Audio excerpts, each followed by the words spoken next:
बाकी गोष्टी doesn't matter. तुम्ही इंटरनली किती फिट आहात हे जास्ती मॅटर करतं. आता फॉर एक्झाम्पल आपण दोघी ट्रेकला गेलो आहोत आणि जर तू दमलीस आणि तू बसलीस तर इट विल जस्ट बी की नाही ट्रेक खूप डिफिकल्ट आहे म्हणून तू दमलीस. जर मी ट्रेक करताना थांबले आणि बसले तर दोन पॉसिबिलिटीज आहेत. माझ्या डोक्यात हे असतं की लोकांना हेच वाटणार आहे की बिकॉज मी जाड आहे म्हणून मी थांबले. ते ट्रेक डिफिकल्ट नाहीये. ज्या लोकांना फोनवरती बसून कॉमेंट करतायत जी लोक, त्यांच्याकडे दुसरी काही कामधंदे नाहीये. काम मिळणं कठीण नाहीये आपल्या इंडस्ट्रीत. काम सस्टेन करणं कठीण. कधीच कोणावर पैशांसाठी आपण डिपेंडेंट नसावं आणि never be dependent on any man for your finances. मी 21 रुपये सुद्धा तेव्हा वाचवू लागले होते की नाही बाबा मला ते घरून पैसे नाही मागायचे, पण तेही मी करायचे. शेवटी यंग मुला मुलींचे मला मेसेजेस आलेत की thank you for giving me the confidence. आजही मला मुली मेसेज करून सांगतात की आम्ही तुझे फोटोज बघून स्लीवलेस घातलाय मी आज. तर मला ती एक गंमत वाटते की टेलिव्हिजन तुम्हालाच नाही पण लोकांना काय काय टेलिव्हिजनमुळेच आम्ही इतके लोकांपर्यंत पोहोचतोय. सोशल मीडिया तर आत्ता आलंय.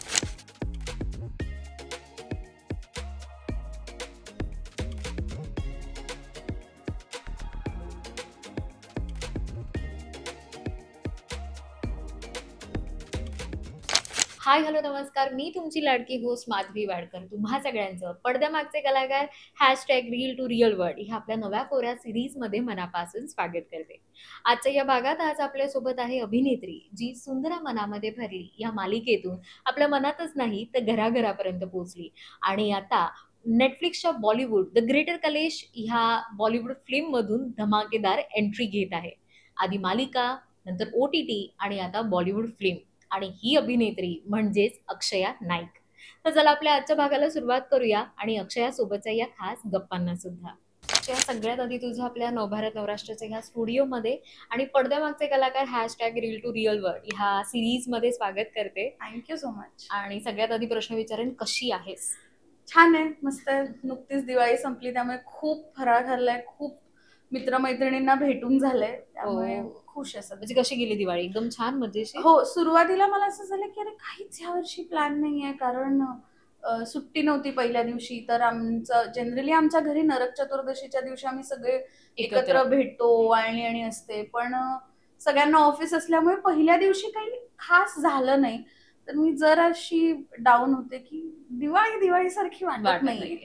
पण मग दुसऱ्या दिवशी जे काही सेलिब्रेशन सुरू झालेत ते अगदी काल संडे दिवाळी संपून झाल्यावरही सुरू होतं. म्हणजे आता दिवाळीचं समाधान सेलिब्रेशनचं असं मस्त मिळालं. अक्षय, मी सुरुवात करेन बालपणापासून. म्हणजे बालपणाची दिवाळी कशी होती हे तर सांगच, पण कसं होतं म्हणजे बॉर्न अँड बॉटअप कुठली तू आणि लहानपणी कशी होती? बालपणाची अक्षया. मी काय म्हणतो मस्तीखोर होते ऑफकोर्स. आणि आम्ही ना मुळात आम्ही 7-8 भावंड सगळे एकत्र राहायचो. म्हणजे जॉईंट फॅमिली होती?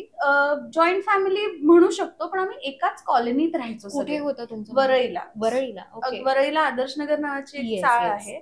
सो तिथे अगदी माझ्या आईबाबांचं बालपणही तिथलं, माझे एक काका काकू आहेत त्यांचंही तिथलंच, आत्याचे मिस्टर, असे म्हणजे आमच्या अगोदरची जी जनरेशन आहे त्यांचं सुद्धा बालपण आदर्शनगर मधलं आणि आमच्या जनरेशनचं सुद्धा म्हणजे चाळीतलं वातावरण असं आपण म्हणू शकतो. मस्त. त्यामुळे पण मला कितीतरी वर्ष ना लहानपणी त्यामुळे मित्रमैत्रिणींची गरजच नव्हती, कारण आम्ही सगळे भावंड एकत्र असायचो. सो दिवाळी म्हटल्यावरती एक फुल कल्ला. आणि आता काय झालं, त्या दिवशी खूप फटाके फुटत होते आणि आम्ही इरिटेट झालो होतो की कळत नाही का आता संपत आली दिवाळी, किती फटाके फोडतायत. आणि आता रिअलाइज व्हायला लागलंय की पोल्युशन इज अ प्रॉब्लेम. आणि आता माझ्या घरी नानी असते, सो त्यांनाही त्रास होतो त्या धुराचा. तर आईने असं माझ्याकडे बघितलं, मला म्हणाली तुम्ही पण हेच करायचं. आणि मला आठवलं आम्ही भाऊबीजेच्या दिवशी सगळ्यांचे जितके फटाके असायचे आम्ही सगळे एकत्र करायचो. आणि तेव्हा वरळी सी फेस ओपन होतं ना, सो आम्ही मग शेवटच्या दिवशी सगळे फटाके एकत्र घेऊन वरळी सी फेसला फोडायला जायचो. आणि मग आता मला रिअलाइज होतं की नव्हतं करायला पाहिजे तेव्हा, पण ती बालपणाची मजा होती. ती बालपणाची. तुझं नाव मला फार वेगळं वाटतं, अक्षया. म्हणजे मी ना अक्षता, अक्षय असं आपण हां. मोस्टली अक्षया ह्या नावामागची काही वेगळी गोष्ट आहे का? म्हणजे कोणी नाव ठेवलं किंवा काय? माझ्या मोठ्या बहिणीने माझं नाव ठेवलंय ओ, आणि तिचं नाव अक्षता आहे. ओके. आणि मला आता जी स्टोरी सांगितली आहे माझ्या नावामागची ती ही आहे की तिच्या वर्गात एक मुलगी होती जी तिची खूप खास मैत्रीण होती हां. आणि तिचं नाव अक्षया होतं. ओके. सो माझ्या बहिणीचं ठरलं होतं की जर मुलगा झाला तर अक्षय, मुलगी झाली तर अक्षया. अक्षया. असं करत ते आमच्या दोघींचं नाव अक्षता आणि अक्षया अक्षया. अशा आम्ही दोघी जणी आहोत. काय होतं बालपणी स्वप्न काय होतं? आपल्या बालपणाची स्वप्न फार वेगळी असतात. तुझं स्वप्न काय होतं? थोडीफार जेव्हापासून अक्कल आली तेव्हापासून मी म्हणेन की मला ऍक्टरच व्हायचं होतं. हो. सुरुवात डेफिनेटली केली होती की मला डॉक्टर व्हायचंय, कारण त्यावेळी ना ती सिरियल लागायची संजीवनी हो, नावाची. हो, हो. सो माझी चुलत बहीण आणि मी एकच वर्षाचं अंतर आहे, तर आम्ही दोघींनी ठरवलं होतं की आपण AV नाईक हॉस्पिटल काढायचं असं सगळं. सो टिपिकल की आधी डॉक्टर व्हायचं होतं, मग टीचर व्हायचं होतं, मग मधल्या काळात फॅशन डिझायनर, कारण तेव्हा ग्लिटर पेन्स फेमस झाले हो, होते हो. आणि ते अलाउड नव्हते मुळात शाळेत आणायला. सो ते असतं ना की जेव्हा एखादी गोष्ट करायची नाही सांगितल्यावर ते आपल्याला चूल असते की आता बरोबर तर आहे. मला करायचंच आहे. मग आम्ही ग्लिटर पेन्सने वहीच्या मागे ड्रेसेस आणि ड्रॉ करायचो. बट इव्हेंच्युअली मी लहानपणी एक मराठी फिल्म केली. रमेश मोरे सर आहेत, त्यांनी ती डिरेक्ट केली होती, अकल्पित नावाची. आणि ती फिल्म जेव्हा मी केली आणि मी सगळं ते ओव्हरऑल जे काही जग होतं, जे मी फर्स्ट हँड पाहिलं, तेव्हा मला असं रिअलाइज झालं की अरे दिस इज सो कूल. मी काहीतरी खूप इंटरेस्टिंग करते असं मला वाटलं. कारण सगळं मेक बिलीफ आहे की पण हा चित्रपट तुझ्यापर्यंत कसा आला लहानपणी? सांगते. मी 4 वर्षांची होते ओके. आणि दीदी 10 होती. हां. आमच्यात 6 वर्षाचं अंतर आहे. आणि आईने आम्हा दोघींना एका नाट्य शिबिरात ओके. घातलं होतं आणि ते सेम रमेश सरांचंच होतं. तर त्यावेळी त्यांनी एक शेवट 10 दिवसांनंतर त्यांनी एक मोनो ॲक्टिंगची स्पर्धा ठेवली आणि खुला गट होता. सो सगळ्यात फायनल 10 मध्ये सगळ्यात लहान मी होते 4 वर्षांची आणि जे सगळ्यात मोठे होते ते 64 वर्षांचे होते. सो त्या ह्याच्यात मग तेव्हा मला जिंकले ऑफकोर्स नाही, पण म्हणतो ना एक खास पारितोषिक, कारण अगदीच लहान होते मी, तर तेव्हा दिलं. सो तेव्हा सरांच्या मी लक्षात होते आणि जेव्हा त्यांनी त्यांची पहिली फिल्म केली आणि त्यांना बालकलाकाराची गरज होती, तेव्हा मग त्यांनी मला शोधलं परत, कारण आमचं चेंज झालं होतं. त्यांनी त्यांच्या असिस्टंट्सना आणि पाठवून मी ती फिल्म केली आणि मग माझं असं होतं की अरे वा, हे आपल्याला आवडतंय. बट मला कुठेतरी आता असं वाटतं की इट्स गुड की माझ्या आईवडिलांनी कधीच ना कमर्शियली त्या वयात काम शोधणं केलं नाही. त्यांचं असं होतं की ठीक आहे, हिला आवड आहे ना, मग तिला करू दे. तर मी लहानपणी लेफ्ट, राईट, सेंटर काय म्हणतो, जी काही शिबिरं होती, मी सगळी शिबिरं करायचे. नाट्य शिबिरं सगळी. सगळी. म्हणजे मी अगदी एक NSDचं 3 महिन्याचं सॅटर्डे संडेजना नेहरू सेंटरला वरळीला वर्कशॉप व्हायचं. मी ते केलंय. मी पृथ्वी थिएटरचे चिल्ड्रन्स वर्कशॉप्स करायचे. मग त्यानंतर मी स्मिताताई तळवळकरांचं अस्मिता चित्रचं एक वर्कशॉप होतं, शिबिर होतं रवींद्र नाट्य मंदिरला. मी ते केलं आणि तेव्हा आय थिंक आपण 7वी ते 8वी जातो, ती जी सुट्टी होती, त्या सुट्टीत मी ते केलं होतं वर्कशॉप. आणि त्याच्यानंतर मग मी अस्मिता चित्रबरोबर पुढची 3 वर्ष अगदी कॉलेजला जाईपर्यंत मी बालनाट्य तेव्हा त्यांच्याबरोबर करायचे. सुलेखाताई होत्या आम्हाला तेव्हा शिकवायला, ती पण यायची त्यावेळी. तर असं सगळं मी करत होते आणि मग आय वॉज व्हेरी शुअर की बाबा आता आपल्याला म्हणजे कळालं होतं की तुझी पॅशन नेमकी काय आणि कशात करिअर हो, करायचं? मला कसं करायचं ह्याच्यात म्हणजे हे काहीच माहित नव्हतं. मला इतकंच माहिती होतं की मला स्टेजवर जायचंय. मला ओके. मला परफॉर्म परफॉर्म करायचंय. की अगदी शाळेत सुद्धा किंवा नंतर कॉलेजला गेल्यावर सुद्धा की कोणीच मिळालं नाही काय स्टेजवर काय करायचंय किंवा वेळ रिकामाच होता, हां. हिला पाठवा. असं म्हणून मला कॉलेजमध्ये सुद्धा की अरे इसको भेजो, ये कुछ तो करेगी, असं म्हणून मला ढकलायचे. मग अगदी मी अँकरिंग करायचे, मी डान्स करायचे, मी मिमिक्री करायचे, मग आपलं नाटक असेल तर त्यातलं काहीतरी करायला लावायचे मला. सो मला इतकंच माहिती होतं की दिस इज वेअर आय बिलॉंग. आता याच्या पुढे काय करायचंय, कसं करायचंय काहीच माहित नव्हतं. मग मी विचार केला अगेन की म्हटलं आता मला रुईया कॉलेजमध्ये जायचंय आणि मी फुल फोकस्ड होते की मी रुईयाला जाणार आणि मी नाट्यवलय करणार. आणि मी रुईयामध्ये 5 वर्ष होते. मी 5ही वर्षात सगळं केलं, पण मी नाट्यवलय केलंच नाही. आणि ती एकच खंत आहे मला माझ्या संपूर्ण कॉलेज लाईफमध्ये, की मी एकही वर्ष मला नाट्यवलय करता आलं नाही. कारण मी डान्सच्या ग्रुपमध्ये होते आणि आम्ही तेव्हा प्रोफेशनली शोज करायचो. ओके. सो त्या कारणामुळे रिहर्सल टायमिंग्स क्लॅश व्हायचे. 11वीत करता आलं नाही. मग 12वीत मी ज्युनियर कॉलेजची GS झाले तेव्हा करता आलं. असं दरवर्षी काही ना काहीतरी. आणि सेकंड इयर ग्रॅज्युएशनला असताना मी सिरियल ऑलरेडी स्टार्ट झालं होतं. पण केलं मी युनिव्हर्सिटीचं युथ फेस्ट केलं मी. तेव्हा मी नाटकात होते, म्युझिक टीममध्ये होते. मग स्टेट, झोनल्स, नॅशनल ह्या सगळ्या गोष्टी मी सिरियलच्या बरोबरीने केल्या. ओके. पण रुईया नाट्यवलय करता आलं नाही म्हणजे मला. समजा तुला मागे जाता आलं तर तुझं हे असेल काम की हे तू पूर्ण करशील असं? तुला माहितीये एक काळ असाही होता की जेव्हा मी खूप सिरियसली ह्या गोष्टीचा विचार केला होता. म्हटलं की असाच एखादा कोर्स घेऊन ऍडमिशन घेऊन जावं का आपण परत, की ठीक आहे आपल्याकडे डिग्री आहे, सो जरी मी 1 वर्ष फेल झाले अभ्यास नाही केला तरी चालेल, निदान मला नाट्यवलय करायला मिळेल. पण ते काही करता आलं नाही. पण ठीक आहे. पण हे झालं तर तुझी आवड आणि मग तुझी सुरुवात सुंदर मनामध्ये भरली. ह्या खरं तर सुंदर ह्या शब्दाने व्याख्या वेगळ्या पद्धतीने सुंदर गेली. मग जेव्हा अभिनय क्षेत्र आपण म्हणतो ना की आपण शिकतो, आपण सर्टिफिकेट घेतो, पण जेव्हा आपण त्या पाण्यामध्ये उतरतो किंवा त्या अभिनय क्षेत्रामध्ये येतो तेव्हा सगळ्यांच्या व्याख्या वेगवेगळ्या असतात. हिरोईन म्हणजे ती अशीच असली पाहिजे. मग बॉडी शेमिंग येतं. अच्छा तुला मग साईड रोल मिळतील किंवा असे काही अनुभव तुला आले का? किंवा तेव्हा ही सगळी गोष्ट जड गेली का रोल्स मिळण्यासाठी? ऑफकोर्स गेली. कारण मला हे कधीच नव्हतं की मला लीडच करायचंय, मला Okay. काम करायचंय हे माझं होतं. पण तुमचा कॉन्फिडन्स जेव्हा तुम्हाला आता मला माहितीये की मी जाड आहे, हे तुमच्या सांगण्याने मला काहीतरी रेव्हेलेशन होतं अशातला प्रकार नाहीये. पण जेव्हा तुम्ही काम शोधायला जाता आणि तुम्हाला सांगता की तुम्हाला काम मिळणार नाही कारण तुम्ही जाड आहात, बरोबर. तेव्हा कॉन्फिडन्स कुठेतरी ब्रेकडाऊन ब्रेकडाऊन तो होतो. मला तेव्हा ना काही असे व्हॉट्सअप ग्रुप्स होते ज्याच्यावर ऑडिशन्सचे अपडेट्स यायचे. सो मला बाबा घेऊन जायचे. आम्ही वरळीला राहायचो तर अंधेरीला, आणि मला मी जॉग्राफिकली चॅलेंज्ड आहे अजूनही. मग बाबा घेऊन जायचे मला ऑडिशनसाठी. आणि आम्ही पोचलो आणि त्यांनी नाही नाही आपके लिए नहीं है. तर म्हटलं क्यों क्या हुआ? नहीं नहीं वो लीड के लिए चाहिए, वो लीड मटेरियल कोई तो चाहिए. आणि मी हार्डली 20-21 असेल तेव्हा. सो तेव्हा मला नेहमी हा प्रश्न पडायचा की लीड मटेरियल म्हणजे नक्की काय? ते ऑफकोर्स नंतर कळलं. पण सो हे असे एक्सपिरियन्सेस खूप होते. किंवा एकदा एका ऑडिशनसाठी गेले. सो तिथे असं होतं की आम्हाला एक इम्प्रोव्हायझेशन करायचं होतं. ऑन द स्पॉट ते लोकं करायला लावत होते. डान्स करायचा होता आणि रॅप करायचं होतं. कारण ती Okay. अशी म्युझिकल काहीतरी एका ब्रँडसाठी ती फिल्म होती.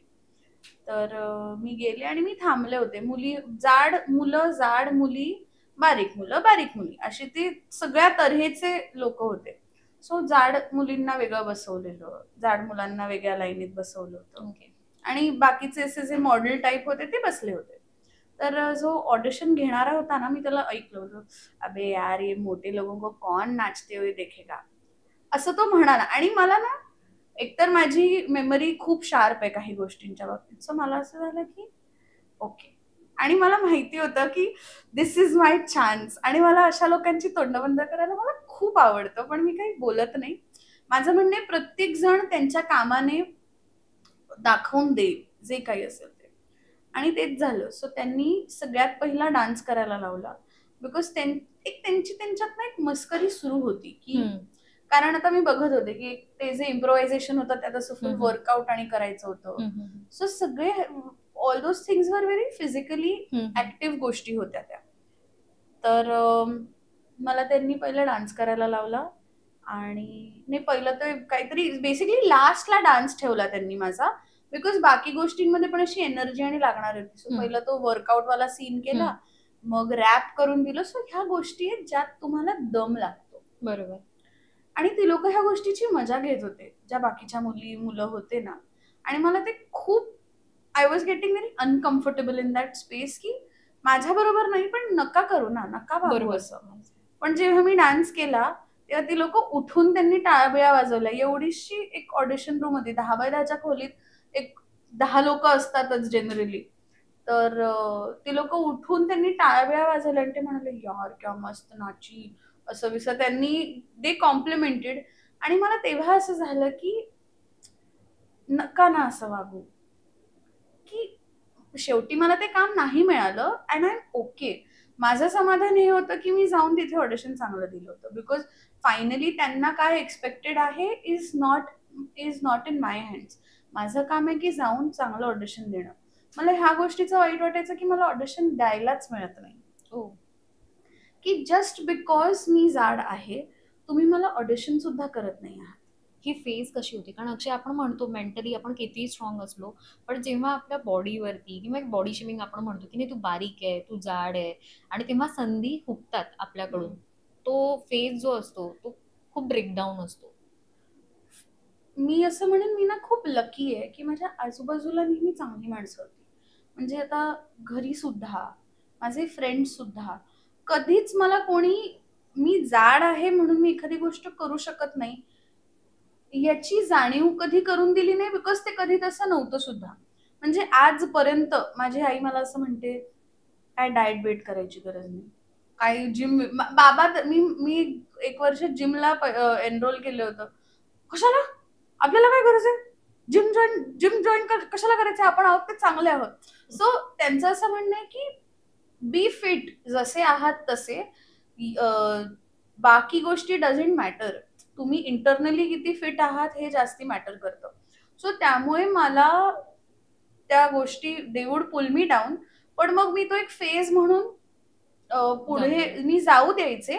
आणि मोर ऑर लेस ना मला लहानपणापासून हे माहिती होतं की मी आता फॉर एक्झाम्पल आपण दोघी ट्रेकला गेलो आहोत आणि जर तू दमलीस आणि तू बसलीस तर इट विल जस्ट बी की नाही, ट्रेक खूप डिफिकल्ट आहे म्हणून तू दमलीस. जर मी ट्रेक करताना थांबले आणि बसले तर 2 पॉसिबिलिटीज आहेत. माझ्या डोक्यात हे असतं की लोकांना हेच वाटणार आहे की बिकॉज मी जाड आहे म्हणून मी थांबले, ते ट्रेक डिफिकल्ट नाहीये. जजमेंट इतके आहेत. आणि त्यामुळे ना माझं वायरिंगच लहानपणापासून असं झालं होतं की मला नेहमी हेच वाटायचं, आणि वाटायचं कारण ते तसं होतं की मी जर एखादी गोष्ट करू शकत नाहीये तर it is only because I am fat, not because of the situation. So मी ना एक्स्ट्रा एफर्ट टाकायचे की बाबा मी कशी शाईन करेन, की माझं असं होतं की मला कुठल्या क्षणी लोकांनी हे नाही म्हटलं पाहिजे की ही हे करू शकत नाहीये बिकॉज शी इज फॅट. तुम्ही मला म्हणा की मी काम चांगलं नाही करत, ओके डन, तुम्हाला नाही आवडत मी काम करेन, I will work on my skill.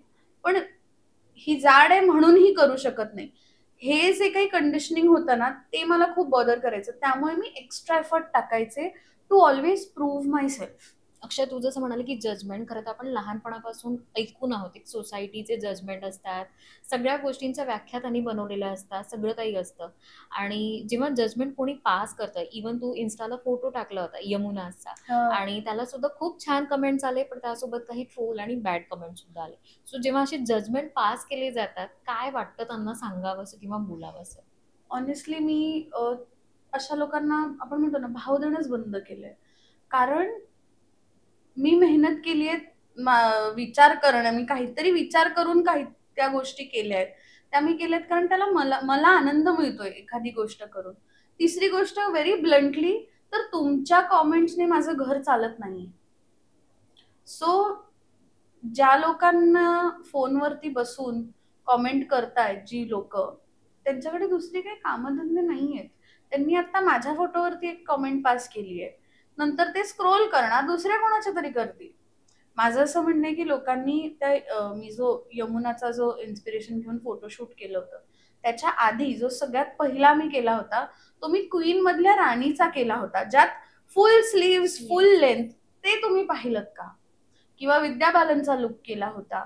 त्याच्यानंतर पण मी साडीत केले, प्रियांका चोप्रा केली फ्रॉम बर्फी, किंवा आलिया भट केली फ्रॉम राजी, ते तुम्ही बघितलं का?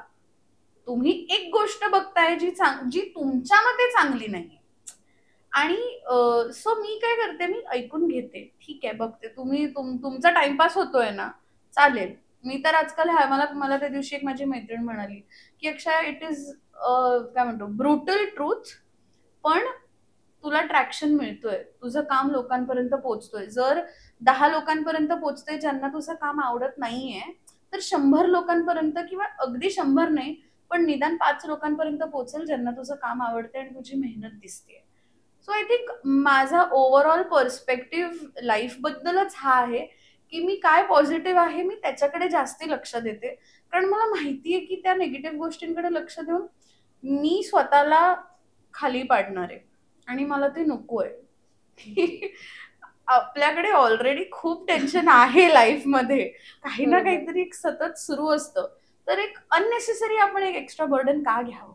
अक्षय, काय सांगशील तुझ्या करिअर मधला तुला असा टर्निंग पॉइंट कोणता वाटतो की ज्यामुळे तुला तुझं करिअर म्हणजे इथून ब्रेक मिळाला आणि टर्न सुरू झाला?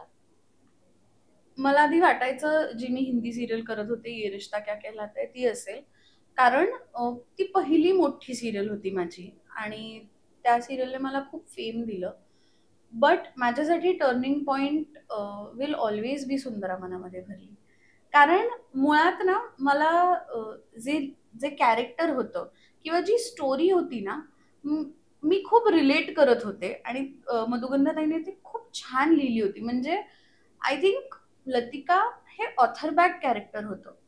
ती मोठी झाली म्हणजे मी मी असं म्हणेन की कदाचित माझ्या जागी दुसरी कुठली पण मुलगी असती ना, ते कॅरेक्टर तितकंच वर्क झालं असतं, कारण ते तितकं छान लिहिलं गेलं होतं. पण ते खूप सुंदर पद्धतीने तू ते सगळ्यांच्या समोर आणलं असं सुद्धा मी म्हणेन. कारण आजही सुंदरा अशी सगळ्यांच्या मनात बसलेली आहे. काय सांगशील अक्षय, खरं तर ये रिश्ता क्या कहलाता है, सुंदरा, OTT आणि आता नेटफ्लिक्स वरती बॉलिवूड सिनेमा, तर जेव्हा ह्या पूर्ण जर्नीकडे मागे वळून जेव्हा बघतेस किंवा पाहतेस, तेव्हा कसे सगळे अप्स अँड डाऊन्स दिसत आहेत? म्हणजे खूप क्षण असतील की जे ॲज अ फॅमिली सुद्धा तुमच्यासाठी कठीण गेलेले असतील, खूप आनंदाचे क्षण सुद्धा असतील, एक स्ट्रगल पिरियड असतो. कारण ऍक्टर म्हणून सगळ्यांना दिसतो, पण पडद्यामागचा कलाकार हा कसा आहे? मला जेन्युइनली असं वाटतं की काम मिळणं कठीण नाही आपल्या इंडस्ट्रीत, काम सस्टेन करणं कठीण आहे. की आपल्याला एखादं कॅरेक्टर मिळतं, ते वर्क होतं, पण त्या कामातून काम मिळत जाणं किंवा एक सस्टेनेबिलिटी ठेवणं खूप कठीण आहे. पण आता जेव्हा मी मागे वळून बघते ना, मला असं रिअलाइज होतं 2018 आणि 19 हे जे 2 वर्ष होते ना, मी काम करायला 2014 मध्ये सुरुवात केली. Okay. आणि तेव्हा ना माझ्याकडे काम माझ्या पदरात जस्ट पडलं होतं की मी टेलिव्हिजन करणार आहे याचा कधी विचारच केला नव्हता. मी कॉलेजमध्ये होते, एका कास्टिंग डिरेक्टरने फेसबुकवर माझे फोटोज बघितले आणि दॅट इज हाऊ मला माझी पहिली सिरियल मिळाली. सुंदरा की ये रिश्ता? नाही, ये रिश्ताच्याही अगोदर, अगोदरची. त्याच्याही आधी मी एक सिरियल करत होती. छोटंसं कॅरेक्टर होतं. प्रणाली घोगरे लीड होती त्या सिरियलमध्ये आणि मी तिच्या मैत्रिणीचं काम करत होते. ओके. ते छोटंसं कॅरेक्टर होतं माझं, पण ते प्लॅन्ड नव्हतं. त्या कामातून मला ये रिश्ता मिळालं. मग मी खूप एपिसोडिक्स करत झाले. सो जेव्हा काहीच प्लॅन्ड नव्हतं, तेव्हा काम मिळालं. आणि एक सडनली एक असा फेज आला होता, की माझ्याकडे काहीच काम नव्हतं. आणि मी एक मस्त शो तेव्हा साईन केला होता, हिंदी शो होता. आणि ते म्हणतो ना, काम येतं तेव्हा सगळीकडून एकत्र येतं, नाहीतर काहीच नसतं.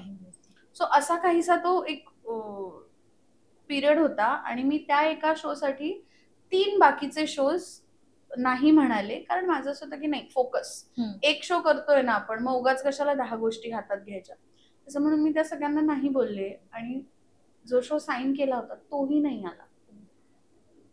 आणि that was a period, I think साधारण आठवडाभर मी तेव्हा घराबाहेर पडले नव्हते. 2018 एप्रिल किंवा मार्च एप्रिलच्या दरम्यानची ही गोष्ट आहे. मला असं होतं की आता करायचं तर काय करायचं? चांगले जे बाकीचे प्रोजेक्ट होते तेही हातातून गेले बरोबर. आणि जे करणार होते तेही गेलं. तो गिल्ट येतो तो फार वेगळा असतो त्यावेळेला की काश आपण ते कन्सिडर तरी करायला केलं पाहिजे होतं. सो मग त्यावेळी ना मला असं झालं की नाही, I think now is the time की मी थिएटर परत केलं पाहिजे. मग त्यावेळेला मी वर्कशॉप्स जॉईन केले. मी सौरभ सचदेवा यांचं दी ॲक्टर्स ट्रूथ नावाची इन्स्टिट्यूट आहे. ती लोक वर्कशॉप्स घ्यायचे. सो मी ते वर्कशॉप केलं. मग मी त्यांच्याबरोबर काही स्टुडंट प्रोडक्शन्स केले. मग मी सरांना असिस्ट करायला लागले वर्कशॉप्समध्ये. मग मी ते करायचे. मग नंतर त्याचं पुढचं एक अख्खं वर्ष मी सगळे स्टुडंट प्रोडक्शन्स मी मॅनेज करायचे. So me as a mentor म्हणून जायचे शिकवायला. आणि हे सगळं मी त्या दरम्यान करायला लागले. मग आम्ही मग मी एका वेळेला ना मी 3 नाटक करत होते. चुकभूल द्यावी नाही, घ्यावी. चुकभूल द्यावी घ्यावी आत्ताच आहे. त्याच्या आधी पण 3 नाटकं होती. हे तर म्हणजे एक्सपेरिमेंटल होते, Okay. प्रायोगिक होते. सो आमचे आम्हीच बसवायचो, आमचे आम्ही शोज करायचो आणि खूप 10 गोष्टी मी तेव्हा करत होते 2018 आणि 19 मध्ये. आणि तेव्हा माझा टर्निंग पॉईंट मी अशासाठी म्हणेन, कारण पहिल्यांदा आयुष्यात मी माझ्या घराबाहेर पडले होते, की आय मूव्ड आउट. मी म्हटलं की हे अंधेरी वरळी माझ्याने रोजचं होत नाहीये. मला एका पॉइंटला घरी परत यावं लागतं. म्हटलं तिथे कधीही जावं, ऑडिशन्स असतात. म्हटलं मला त्या स्पेसमध्ये राहायचंय, त्या आर्टिस्ट सर्कलमध्ये मला राहायचंय. सो मी शेअरिंगमध्ये त्या वर्षी राहायला लागले. आम्ही 5 जणी मिळून मस्त एक अपार्टमेंट रेंट केलं होतं. असंच फेसबुकवरती रॅन्डम मला ते घर सापडलं होतं, मी गेले. सो मी ना त्यावेळी एकटी जेव्हा राहायला लागले ना, तेव्हा मला असं रिअलाइज झालं की there is so much more जे मी करू शकते स्वतः. कारण का इतकी वर्ष मी खूप प्रोटेक्टेड एन्व्हायरमेंटमध्ये होते. प्रत्येक गोष्टीसाठी माझी बहीण असायची माझ्यासाठी, आई होती, बाबा होते. आणि तेव्हा मी ऍक्टर्स ट्रूथ ऑलरेडी मी त्या टीमचं अख्खं 2018 तो साधारण वर्षभर मी त्यांच्याबरोबर काम केलं होतं. आणि ना मला 10,000 सॅलरी मिळायची फक्त. आणि माझं रेंट होतं 12,000. ठीक आहे. आणि मी अशा क्षणी मी नवीन त्या घरात शिफ्ट झाले आणि मी 2 महिन्यात तो जॉब सोडला. सो मला 12,000 रेंट भरावं लागायचं आणि माझ्याकडे जॉब नव्हता, माझ्याकडे काहीच फायनान्शियल सिक्युरिटी काहीच नव्हती. बट तरीही मी माझ्या एकाही महिन्याचं भाडं मी चुकवलं नाही. कारण मी त्या क्रायसिस सिच्युएशनमध्ये होते की मला भाडं भरायचंय आणि मी खूप त्या ह्याच्यात निघाले, घरातून मी बाहेर पडले सेम की मला स्वतःहून काहीतरी करायचंय. मला त्यातही घरच्यांचा खूप जास्ती सपोर्ट होता की आई मला तरीही डबे पाठवायची.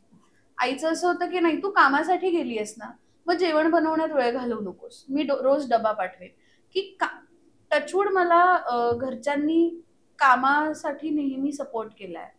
किंवा ते म्हणतो ना स्ट्रॉंग इंडिपेंडेंट वुमन, ते की कधीच कोणावर पैशांसाठी आपण डिपेंडेंट नसावं आणि never be dependent on any man for your finances. हे खूप जास्ती घरून एवढं कंडिशन केलंय की ती जिद्द होती की नाही बाबा आपल्याला काही कर. म्हणजे ना आय थिंक हे मी फर्स्ट टाइम कोणालाही सांगत असेन. आता मला बोलताना आठवलं की मी लिटरली वर्सोव्यावरून डीएन नगर पर्यंत मिनिमम फेअर व्हायचं आपलं रिक्षाचं. आय थिंक 21 रुपये होते 2018-19 मध्ये. मी 21 रुपये वाचवायला पण ते 3 किलोमीटर. 21 रुपये काय आहेत ग आपल्याला आता. म्हणजे आपण कुठे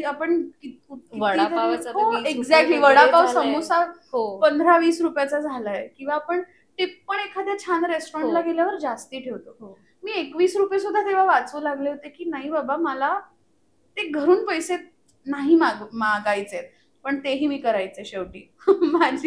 माझी बहीण माझी सांता क्लॉज आहे. सो मग मी कित्येकदा ती माझं रेंट भरायची, मग मी तिला 10-15 दिवसांनी मी तिला परत करायचे की नाही let me do this on my on. आणि त्यावेळी ना मी वेड्यासारखे ऑडिशन्स द्यायचे माहितीये का. माझ्याकडे आजही माझी स्कूटर आहे, म्हणजे स्कूटर पण 10-12 वर्ष झाली आहेत माझ्या स्कूटरला. आम्ही स्कूटरवर 3 मैत्रिणी 2 स्कूटर अशा घेऊन आम्ही रोज 101 स्टुडिओज पालथे घालायचो.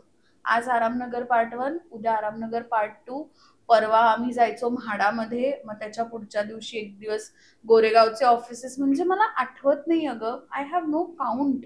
खूप स्ट्रगल होता खरं तर संघर्ष म्हणून. हो. आणि हे सगळं ये रिश्ता केल्याच्या नंतर सुद्धा.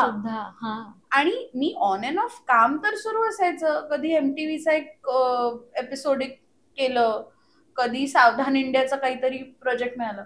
सो हिंदी शोज करण्याचा एक ऍडव्हान्टेज हा असायचा ना की तुम्ही 3-4 दिवस जरी काम केलं ना, तुमचं महिन्याभराचं तुम्ही फायनान्शियली सेट होता. किंवा तेव्हा तरी तसं होतं बऱ्यापैकी की खर्च तेवढे नव्हते किंवा EMI त्या वेळेत काही भरायला नव्हते आपल्याकडे, तशी फायनान्शियल रिस्पॉन्सिबिलिटी नव्हती. सो मी 3-4 दिवसांचं जरी मला काही काम मिळालं, एखादी ऍड मिळाली की माझा महिना सुटला. पण मी इतके ऑडिशन्स, म्हणजे माझं असं होतं की बाबा काम करायचंय मला कुठलंही चालेल. मी ते हे बघत नाही बसणार की मला हा रोल हवा किंवा ही ऍड आहे, छोटी आहे, मोठी असं छोटे काहीच मोठे नाही. काहीच नाही, पण माझं असतं की मला चांगलं चांगलं काम करायचंय. आणि त्या दरम्यान मी एका डिरेक्टरला भेटले आणि मी त्यांना सांगितलं की काही असेल तर मला नक्की सांगा. Now this director is Sachin Pathak. Sachin Pathak happens to be a super senior from Ruia college. आणि मी हेच करायचं की मी मी जायचे, मी ऑफिसेसमध्ये भेट द्यायचे की काही असेल तर सांगा. हे मी ती बेसिकली ऍक्टर्सची ड्रिल असली पाहिजे की तुम्ही डाएट करता, तुम्ही वर्कआउट करता, पण ऍक्टिंगचा रियाज पण बरोबर. केलाच पाहिजे. आणि चौथी आणि सगळ्यात महत्वाची गोष्ट म्हणजे शो अप. ऑडिशन्सना जा. मला एका कास्टिंग डिरेक्टरनेच सांगितलं होतं की हा तुझा रियाज असला पाहिजे की रोज उठून ऑडिशन्स शोधायचे. सो पण ते त्या खूप तर डिफिकल्ट असेल ना गं, म्हणजे जेव्हा हिंदी सिरियल आपण करून काम शोकेस करून येतो आणि त्यानंतर सुद्धा ऑडिशनच्या या इतक्या फेऱ्या माराव्या लागतात. I think it was very it difficult. Was difficult. पण ना मला एक मजा यायची माहितीये का, तेव्हा ते असं म्हणतो ना यंग ब्लड की कुछ करके दिखाना है, की माझं असं. आणि मी तर माझ्या डोक्यात तर फुल स्टोरीज एक सुरू असतात. आणि ना तेव्हा मला आठवत मी ते खयाली पुलाव फुल. कम्प्लीट म्हणजे मी तेव्हा पण मला आठवते मी वर्सोवा मेट्रोच्या खाली होते आणि मी चालत जात होते. आणि मी तेव्हा म्हटलं पुढे जाऊन कोणीतरी मला इंटरव्ह्यू मध्ये विचारेल की तू काय स्ट्रगल केला, तेव्हा मी सांगेन मी 21 रुपये वाचवले आज. ते वा. झालंय. म्हणजे तू जे म्हणतेस की तू मॅनिफेस्ट करते आणि त्या गोष्टी घडतात, हो. जसं OTT आणि आय थिंक नेटफ्लिक्स वरची हो, हो. ग्रेटर गलिश, Greater हा Galish. एक्सपिरियन्स कसा होता? It was amazing. मला टेरिबली टायनी टेल्सचा कॉन्टेंट मी अनेक वर्ष फॉलो करते, मी अगदी कॉलेजमध्ये असल्यापासून. सो माझ्यासाठी ते आणि नेटफ्लिक्स ह्या दोन्ही गोष्टी एकत्र आल्या. त्यामुळे अजून मजा होती. आणि टीम एकदम यंग होती, सगळे ऍक्टर्स खूप छान होते, रायटर खूप मस्त होते. आणि मुळात ते कॅरेक्टर एकदम non Marathi typical Punjabi character Okay. होतं. सो डिरेक्टर आणि रायटरने माझ्याबरोबर बसून ते कॅरेक्टर करून घेतलं. सो मुळात ती जी बाकीची टीम होती ना, त्यांचे 2-3 दिवस रीडिंग सुरू होते, कारण त्यांचे खूप सीन्स होते एकत्र. त्यांनी मला एकच दिवस बोलवलं आणि त्यांनी मला बसवलं आणि मला त्यांनी सांगितलं, दोघांनीही, रायटर आणि डिरेक्टर, ते मला म्हणाले, हे बघ, जरी तुझं काम कमी असलं तरी ते महत्वाचं आहे, कारण कुठेतरी त्या फिल्मसाठी किंवा त्या लीडसाठी तो टर्निंग पॉइंट असू शकतो. सो दे सेड तुझा जो पहिला सीन आहे तो फिल्मचा पहिला सीन नाहीये, पण तरीही तो फिल्मचा इम्पॉर्टंट सीन आहे. So we want you to do it well. So त्यांनी बसून रिडिंग केली. मला त्यांनी सांगितलं की तुला जर काही करायचं असेल, एडिशन्स वाटत असतील, प्लीज मेसेजेस, तुला काय करायचंय तू सांग, आपण बघूया आपण ते कसं इन्कॉर्पोरेट करू शकतो या सगळ्या गोष्टी. सो छोटासा एक्सपिरियन्स होता, पण खूप काही शिकवून गेला मला. आपल्याला मिळतं तसं. त्यामुळे मी खूप एक्साइटेड होते इनफॅक्ट करायला, कारण मला ना नवीन लोकांबरोबर काम करायला खूप आवडतं. तू ना अनेकदा म्हणाले की you are blessed with the peoples. Okay, so कोणते मुवमेंट्स किंवा माणसं जी तुला वाटतात की जी ब्लेसिंग्स आहेत आज तुझ्या आयुष्यात? नंबर 1 माझी मोठी बहीण, माझी नानी, माझे आई वडील, हे तर म्हणजे कॉन्स्टंट आहेतच. अपार्ट फ्रॉम दॅट मी असं म्हणेन माझी लहानपणीची मैत्रीण आहे Kajal Keni. I think she is one of the blessings असं मी म्हणेन. प्रत्येक टप्प्यावर ना मला वेगवेगळी लोक मिळाली आहेत. जसं माझा एक स्पेसिफिक ग्रुप नाहीये, माझा आहे कॉलेजचा एक, प्रत्येक आपला एक प्रत्येकाचा असतो तो yes. आहेच. पण त्याच्या व्यतिरिक्त मी इतक्या गोष्टी केल्यात किंवा मी इतके वर्कशॉप्स केलेत, तर प्रत्येक ठिकाणी वेगवेगळी लोक मला भेटली आहेत, माझा वेगळा वेगळा ग्रुप झालाय. आणि त्या प्रत्येक ग्रुपमधून एक एक 2-2 जण माझ्या बरोबर पुढे म्हणतो ना पुढे गेली आहेत, किंवा they have stayed with me. की आता माझे अनेक फ्रेंड्स आहेत जे 10-10, 15-15 वर्ष झाली आम्ही आहोत. रोज भेटत नाही, पण आम्ही आहोत एकत्र असे. आणि ब्लेसिंग जर म्हणायचे झाले तर आय थिंक माझ्या आयुष्यात माझे जे 3 टीचर्स मी म्हणेन, एक माझ्या कॉलेजच्या एचओडी होत्या शमाली मॅम. कारण ना मी जसं म्हणाले की मी कॉलेजमध्ये सगळं केलं, पण मी नाट्यवलय केलंच नाही. सो फर्स्ट इयरला होते आणि रिझल्ट लागला सेमिस्टरचा, आणि आम्हाला सांगितलं होतं की घरच्यांना घेऊन यायचं, तरच तुम्हाला आम्ही रिझल्ट देणार आहोत. तर मी आईला घेऊन गेले त्यांनी लिटरली माझ्या आईला विचारलं होतं की हिला काय इव्हेंट मॅनेजमेंट कंपनी सुरू करायची आहे का. सो आई आणि मी एकमेकींकडे बघायला लागलो. आईचं असं होतं की आता हिचं नवीन काय काय घेऊन आली आहे.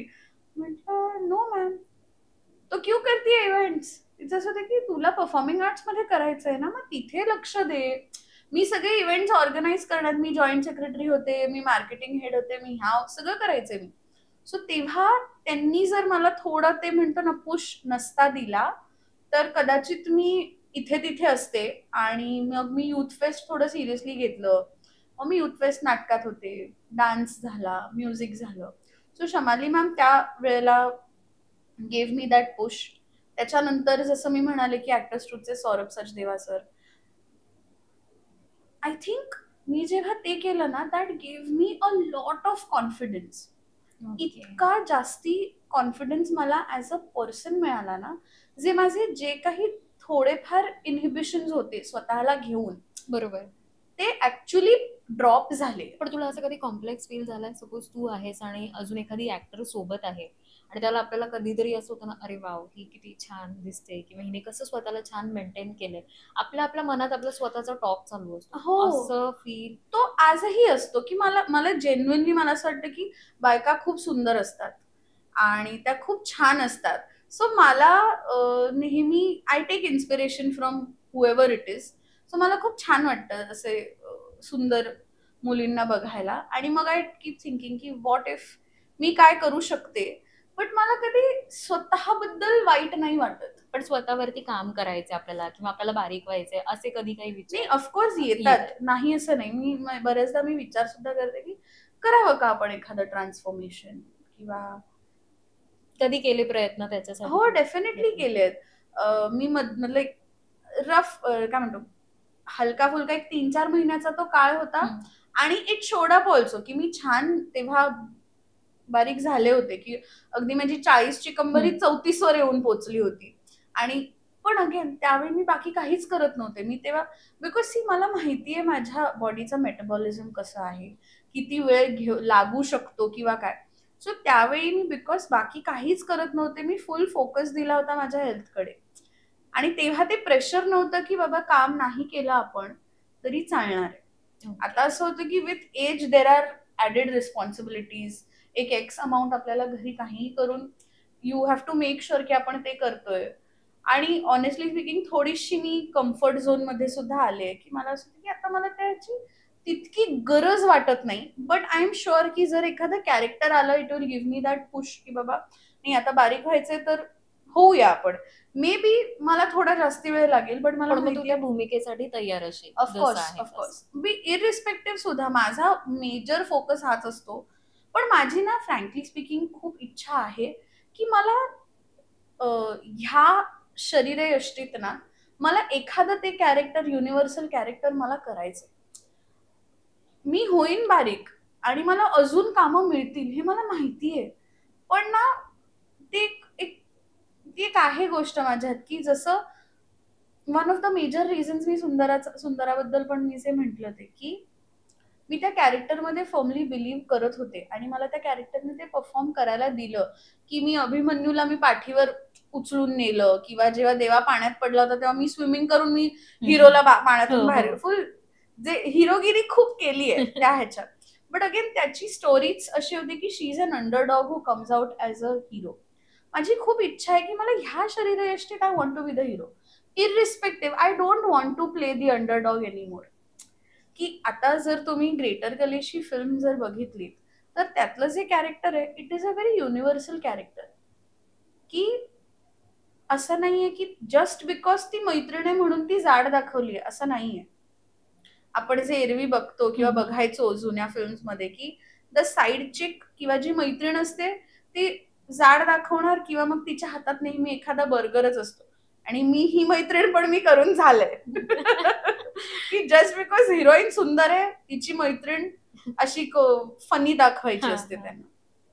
माझी जेन्युइनली इच्छा माहितीये की मला एक रेग्युलर हिरोईन मला प्ले करायला आवडेल, किंवा लीड नाही पण मला एखादं रेग्युलर कॅरेक्टर करायला आवडेल की जिकडे माझ्या शरीरावरती काहीच भाष्य होत नाही. Very nice. कारण माझ्या रिअल लाईफ मध्ये सुद्धा मी करतेय ना. आय थिंक ते मॅनिफेस्ट तू करशील आणि ते मिळेल सुद्धा, कारण तुझे आतापर्यंतचे मॅनिफेस्ट तू जे काही केलेले आहेत ते खयाली पुलाव Yes. खरे सगळे ठरले आणि हा सुद्धा पुलाव नक्की शिजेल. त्यातला काय म्हणतो तो शिजलाय हा लवकरच, काय म्हणतो त्याचं आता ते सर्विंग मध्ये येणार आहे सर्विंग मध्ये लवकरच येणार आहे. सो आय एम होपिंग की ते ह्या वर्षी दिवाळी गिफ्ट दिलंय मी स्वतःला, ते माझ्यासाठी न्यू इयर गिफ्ट असेल. पण हे आता हे स्पिरिच्युअल ह्याची जर्नी तुझी कशी सुरुवात झाली, म्हणजे फॅमिलीमध्ये असं कोणी अध्यात्म की तुझा कसं ह्या सगळ्याशी कनेक्शन माझ्या झाला? घरी आहेत बरेच आध्यात्मिक आहेत माझ्या घरचे सगळेच इनफॅक्ट. इट्स जस्ट की गेले 1.5 वर्षात असं झालं ना की मधला एक असा काळ होता की जेव्हा nothing was falling in place असं मला Okay. वाटू लागलं कामाच्या बाबतीत. Because same 2024 I think March April हा असा काळ होता ना जेव्हा माझ्याकडे एका वेळी 3 प्रोजेक्ट आले आणि एका वेळी ते सगळे गेले. तर मला असं होतं की मी तेव्हा म्हणतो ना तो डाऊनर तेव्हा चालू होता आणि मी जस्ट एक रॅन्डम एका कोर्स पाहिला आणि माझं असं होतं की मी करू का, आणि मला खूप इंटरेस्ट आहे म्हणजे Okay. ह्या हिलिंग्स मध्ये किंवा रेकी. टॅरो रेकी ह्या सगळ्या गोष्टी जाणून घ्यायला किंवा करून घ्यायला सुद्धा मला खूप आवडतं. आणि माझा एक स्ट्रॉंग बिलीफ हा आधीपासून आहे की एक कोणतरी वरती बसलाय जो माझी काळजी घेतोय, हे मला नेहमी माहितीये. किंवा आमच्या घरी आमची कुलदेवी आहे शांतादुर्गा. ओके. तर मला माहितीये की कोण नाही तर ती तर एक आहेच, आमच्यावर लक्ष ठेवून असते ती सगळीकडे. बट इतकी वर्ष जो काही माझा जो स्ट्रगल तुझा स्ट्रगल स्ट्रगल नाही म्हणणार, माझं जे काही इन्क्लिनेशन होतं Okay. टुवर्ड्स स्पिरिच्युअलिटी हे घरच्यांमुळे सांगितल्यामुळे होतं. ते अच्छा. सेल्फ एक्सप्लोर्ड नव्हतं. नव्हतं हा की बिकॉज मला सांगितलंय किंवा आपल्यात ते काही हा. गोष्टी आपल्याला शिकवतात ना बरोबर. हो लहानपणीपासून. हो सो बिकॉज त्यांनी सांगितलं होतं ते मी फॉलो करत होते. बट जेव्हा मी हिलिंग शिकले मग माझं असं होतं की मी जस्ट विचारलं, सायली जाधव म्हणून आहे, ती सुद्धा ऍक्टर आहे आणि स्पिरिच्युअल कोच आहे. सो मी सायलीला विचारलं, मी तिच्याकडे बरेचदा हिलिंग्स आणि घ्यायचे सुद्धा. पण हे आणि जेव्हा तू हिलिंग शिकत होती हे तू स्वतःचा विचार करून की तुला हो नाही स्वतःला तुला करायचं? मी तिला पहिला प्रश्न हाच विचारला होता, म्हटलं मी जर ही मोडॅलिटी शिकले तर म्हटलं हे मी स्वतःसाठी आणि माझ्या घरच्यांसाठी करू शकते का. तर ती म्हणाली हो. म्हटलं मग मला शिकायचंय. आणि मुळात मी ते शिकले बिकॉज आय वॉज लाईक मला नाही आवडत आहे मी ज्या फेज मध्ये आहे आणि मला असं नाही राहायचंय. I want to stay happy. माझ्याकडे काही असो नसो मला समाधानी राहायचंय. सो त्यामुळे मी असे होते की मला नाही आवडत आहे मी आता जशी आहे ना, मला नव्हते आवडत मी. आणि माझं होतं की मला काहीतरी करायचंय, सो मी पण छान राहीन आणि त्याचा उपयोग माझ्या घरच्यांना व्हावा मेन. म्हणून मी मुळात ते शिकले. आणि eventually one thing led to another. आणि मग तिने मला नैत्रेय दादाश्रीजी यांची ओळख करून दिली. मग मी त्यांचे बोध असतात 3 लेवल आहेत बोधचे, 5 दिवसांचं रिट्रीट असतं. मी ते अटेंड करायला तिथे गेले आणि it things changed for me. म्हणजे चेंज्ड मी अशा पद्धतीने नाही म्हणणार की बाई मला काही मोठं साक्षात्कार झाला पण एखाद्या स्वतःला गोष्टीचा. स्वतःचं एक पण शांती मला आपण म्हणतो. पण मला एक गोष्ट माहितीये की रोज मी एक पाऊल पुढे जाते. अगदी तो 1 सेंटीमीटर का असेना, पण मला माहितीये, मला तो फेथ आहे की एक कोणतरी वर बसलाय आणि आता मला माहितीये की कोण आहे आणि युनिव्हर्स ही इज देअर फॉर मी. की आता मला काळजी नाहीये, की मला माहिती असतं माहितीये की माझ्या घरचे एकदा मला म्हणतात की ते पॅनिक व्हायला लागतात. अगदी छोट्यातली छोटी गोष्ट की एअरपोर्ट वरती वेळेत न पोहोचणं किंवा ट्रेन सुटेल, या गोष्टींसाठी सुद्धा ना माझ्या घरचे पॅनिक होतात की अगं तुझी ट्रेन जाईल. मला असं वाटतं नाही सुटणार आहे, मला माहितीये. तुला कसं माहिती? मला माहितीये. मी आधीपासूनच थोडी सुशेगात असते. आम्ही गोव्याची आहे मी, तर सुशेगात असते इन जनरल. पण आता ते जास्ती झाले की इवन अबाउट थिंग्स मला खूप रडू, म्हणजे 1-2 प्रोजेक्टच्या बाबतीत असं झालं की मला रडू आलंय की हे का नाही झालं. बट इव्हेंच्युअली मला माहितीये की ते नाही झालं कारण something else is there for me. आणि मला ते टप्प्याटप्प्यावर कळून येतं की चल ते नाही झालं कारण हे काहीतरी दुसरं खरंच. घडायचं होतं.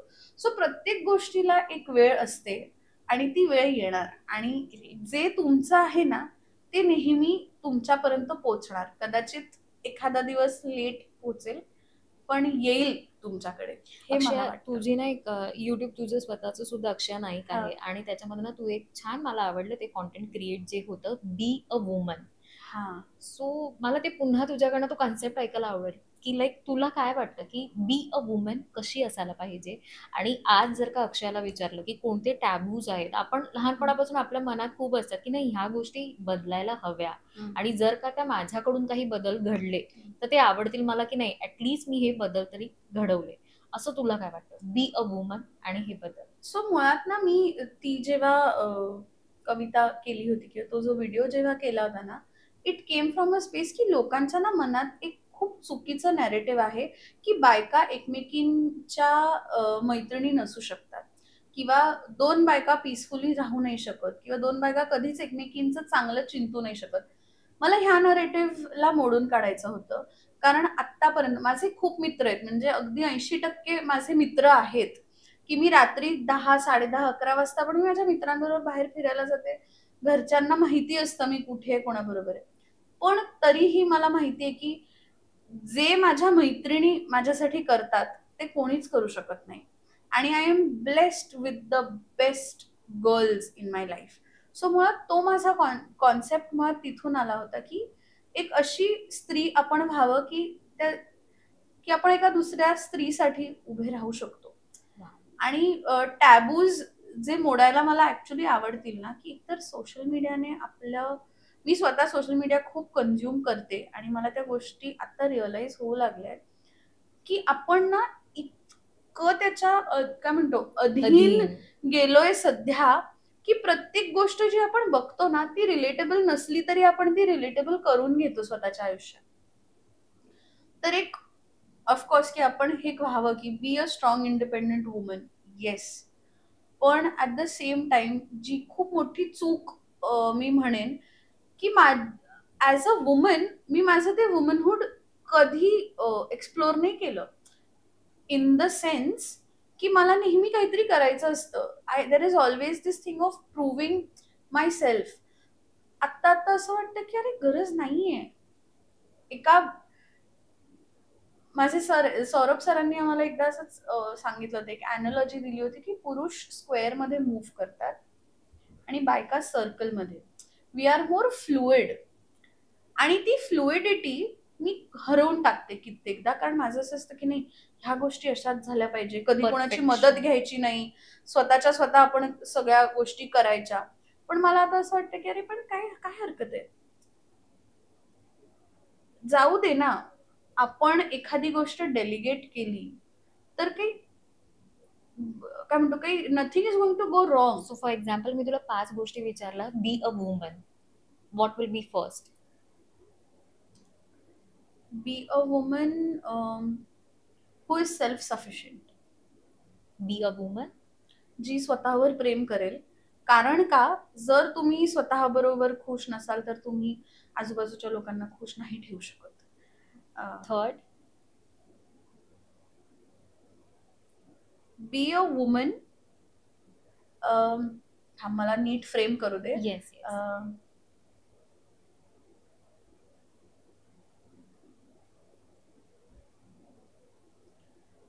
बी a woman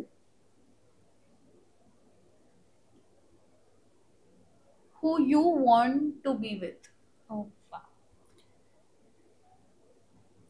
like for example, मला आता समोरच्या व्यक्तीकडून जे एक्सपेक्टेशन्स आहेत ना तशी ते सेम एक्सपेक्टेशन्स आधी मी स्वतः फुलफिल करते का हे जाणून घ्यावं. तरच मी एक्सपेक्ट करू शकते ना की एखाद्या व्यक्तीने माझ्यासाठी काहीतरी करावं. सो आणि 3 मिस्टेक जर का तुला असं वाटतं की आज आपण करतोय एक महिला म्हणून किंवा एक स्त्री म्हणून, जसं की तू म्हणाल की आपल्याला सगळीकडेच परफेक्ट हवं असतं किंवा आपण कोणाची मदत घेत नाही, तर अशा कुठल्या 3 गोष्टी आहे की ज्या आपण चेंज केल्या तर खरंच आपण हॅपीली? आय थिंक आपण बायका नाही आराम करत. आय जेन्युइनली फील, म्हणजे मी माझ्या आईला बघते ना, तिला कॉन्स्टंटली काहीतरी करायचंच असतं की कंटिन्यूस आणि प्रायोरिटी आपण फर्स्ट स्वतःला देत नाही आणि हो ऍब्सोल्युटली. आणि मग तिचीच चिडचिड चालू होते की मलाच करावं लागतं, किंवा जरी ते नसलं तरी मग कंबरच दुखते, पायच दुखतात. माझं असं होतं की don't do it. Ask for help. सांगा काय हवंय, काय करून हवंय. मला वाटतं की आराम करणं खूप गरजेचं आहे. तुमची बॉडी रिलॅक्स्ड असली तरच तुमचं माइंड रिलॅक्स राहणार आहे. सो पहिले आपल्या स्वतःच्या आरोग्याकडे लक्ष देणं महत्त्वाचं. Yes, absolutely. दुसरी चूक ना जी आपण Yes. करतोय, येस. स्त्री म्हणून जी आपण चूक करतोय, म्हणजे आज तुला स्वतःला असं वाटतं की नाही ह्या गोष्टी आपण कुठेतरी चुकतो, खूप वेळेला आपल्या चुकतात.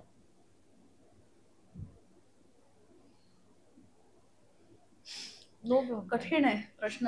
मला आत्ता असं काही सुचत नाही, पण आय थिंक एक गोष्ट आत्ता दिस इज व्हेरी रिसेंट किंवा आत्ताच्या जनरेशन स्पेसिफिक, मला असं वाटतं ना की आपण आपले गार्ड्स नाही डाऊन करत. की एखाद्या पार्टनर साठी सुद्धा असं वाटतं की you want to put your best self, आणि आपण ती फेमिनिन एनर्जी आपली चॅनलाइजच नाही करत. कारण आपल्याला मुळात आपलं कंडिशनिंग असं आहे ना, किंवा आय एम शुअर की जे टिपिकल मिडल क्लास घरातून येतात ना, आपल्याला नेहमी लहानपणापासून ना रिवॉर्डची सवय आहे की तू हे केलंस तर तुला हे मिळेल. तर I think in relationships also कुठेतरी ते येतं की आपल्याला नेहमी असं वाटतं की जर मी हे केलं तर मला ह्याचं प्रेम मिळेल. आणि not just relationship, with any kind of validation relationship. मी आपण म्हणतो म्हणते आपल्याला असं मिळतं. की त्या व्हॅलिडेशनच्या नादात आपण इतकं की आपल्याला नेहमी सांगून ठेवलं की जर मी अशी वागले ना तर मला हे मिळेल. मग ते मिळवण्यासाठी त्या व्यक्तीकडून आपण काय काय करतो ना, आणि it is not even making always आपण बी द गुड गर्ल असं म्हणायचा जो प्रयत्न कर. प्रचंड. म्हणजे मला असे की नको ना, मला कंटाळा येतो. म्हणजे मला आई कित्येकदा, आजही आई मला डोळे दाखवते की गप्प बस असं नाही. आणि मला असं की मला मला नाही छान वागायचंय. सिम्पल गोष्टी माहितीये, एक एक्झाम्पल देईन कधी कधी की ना, आता ठीक आहे, I totally I am grateful की लोक ओळखतात. आता लोकांना फोटोज हवे असतात, पण आजही लोक पब्लिक फिगर आणि पब्लिक प्रॉपर्टी यातला फरक विसरते. की मी नाशिकला एकटी राहायचे, माझ्या घरपर्यंत यायचे रात्री 11, 11:30 वाजता फोटो काढायचा आहे म्हणून, आणि मग त्यांची जबरदस्ती असायची की नाही की तुम्ही दार उघडायलाच पाहिजे, किंवा अशा काही काही गोष्टी असायच्या. मग जेव्हा तुम्ही हे करत नाही तेव्हा मग हा आले मोठे, मग हा कोण मोठी शाणी हिरोईन लागून गेली, असंही बोलायला लोक कमी करत नाही. किंवा लोकांना यायचा असतो खांद्यावर हात ठेवणार. सो मला ह्या गोष्टी आता थोड्या, मला भीती वाटते आता ह्या गोष्टींची की बाबा माझी एक पर्सनल स्पेस आहे आणि माझी एक प्रायव्हेट स्पेस आहे, एक माझा बबल आहे. सो अशा वेळेला, किंवा नातेवाईक काही काही असतात जे येणार. आता मला असं होतं की एक मिनिट, मी लहान नाहीये की तुम्ही जस्ट रॅन्डमली याल, माझे गाल ओढाल किंवा माझ्या दंडाला असं असं कराल. सो मी फटकन रिॲक्ट करते की नाही, नका करू ना. की आईचं असं होतं की अरे जरा, किंवा नाही नाही तू इथेच आहे, तुला मला फोटोज काढायचे असं म्हणून खेचणार, केस ओढले जातात, काय काय. कारण पीपल गेट एक्साइटेड. बट मला असं होतं की आय नो मी नाही चेंज करू शकत एकटी सोसायटीला. बट जर माझ्या पद्धतीने मला जर सांगता येतंय, आणि it's okay if I am not the good girl here, पण मला बोलू द्या. आय थिंक ती एक आपण चूक करतो की आणि हे स्पेशली मुलींच्या बाबतीत आहे आपण गुड गर्ल लहानपणापासून. आणि ना त्याच्यामुळे काय होतं माहितीये,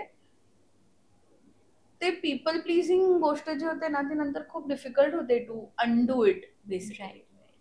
अक्षय, आपण आतापर्यंत खरं तर करिअर, घर, सगळ्या गप्पा गोष्टी मस्त मारल्या. मला सांग, फ्युचर प्लॅन्स, लव्ह लाईफ बद्दल काहीच बोलणं नाही झालं. असं कधी झालंय का की फर्स्ट क्रॅश, किंवा तू कोणाच्या प्रेमात पडली, तुला काही प्रपोजल्स आलेले आहेत, आणि काय लव्ह लाईफ कशी, किंवा अक्षयाला कसा हवाय पार्टनर? हा, मी फ्युचर बद्दल मला कारण पास्ट असं काही फार काही सांगण्यासारखं काही नाहीये, त्यामुळे. पण क्रश वगैरे असं कोणीच नव्हतं लाईफ मध्ये? प्रत्येकाचं कोण ना कोण क्रश, फर्स्ट क्रश असतं. सो माझा फर्स्ट क्रश सेलिब्रिटी क्रश होता, आणि तो अनिकेत विश्वासराव. ओ. मला तो तेव्हा ऊन पाऊस होता ना, सागर मुक्ता ती पेरच मला प्रचंड आवडायची. त्यानंतर ऊन पाऊस संपल्या कळत न कळत चालू झाली. मला रुजुताताई पण प्रचंड आवडते, म्हणजे कळत, आणि त्यात पण अनिकेत विश्वासराव होता.